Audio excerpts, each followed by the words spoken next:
Having a raven there was amazing. Just something that, like, you're talking, it's like...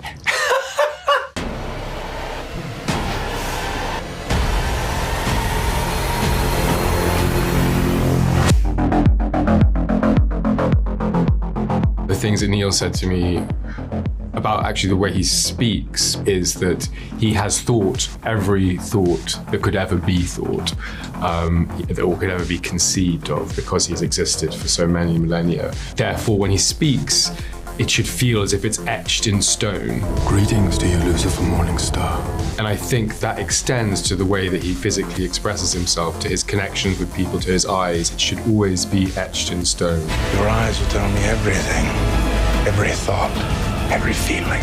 That was the one hang-up for me. You can just look at someone when they're not speaking and kind of read them a little bit through their eyes. And I throw the glasses on, my mind just goes blank. Then after that, it felt like almost like a protective mask that I was wearing really allowed me to just embody that character.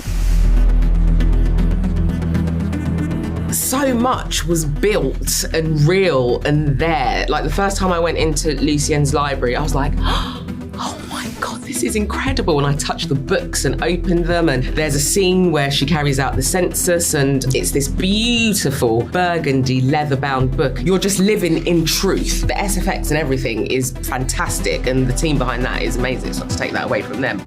Breathe. But it was so much is real, and I just got to be in the world and immerse myself. And yeah, it's amazing. Wherever we could do something practically, we would. Wherever we could build it, wherever we could make it, we would. Wherever we could avoid having an actor interact with a tennis ball on a stick, we would. And we did have a real raven who obviously didn't speak, but I very much enjoyed Tom doing a scene with a real bird. Having a raven there was amazing. Just something that, like, you're talking, it's like... And I was like, you do such a good Raven impression. I say this as someone who was recently human. Human beings cannot be trusted.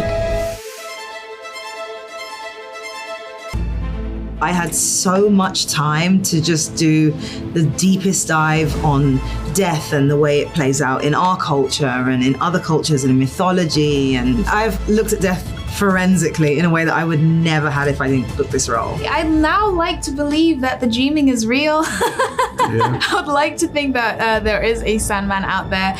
Now, obviously, I don't know if we'll ever be able to prove that. I think a through line of Morpheus' story within this season is actually trying to discover who he is. And I think that definitely resonated with me in my life. I often feel most alive when I feel I have a purpose, and that when I don't. That's how I approach writing, is the things I'm working out in my life and in my own psyche and in my own love life. These are the things that the characters I'm working on have to deal with as well. There is a character whose backstory mirrors my own point for point, but I won't say who. I'll let my mother figure that one out when she watches it.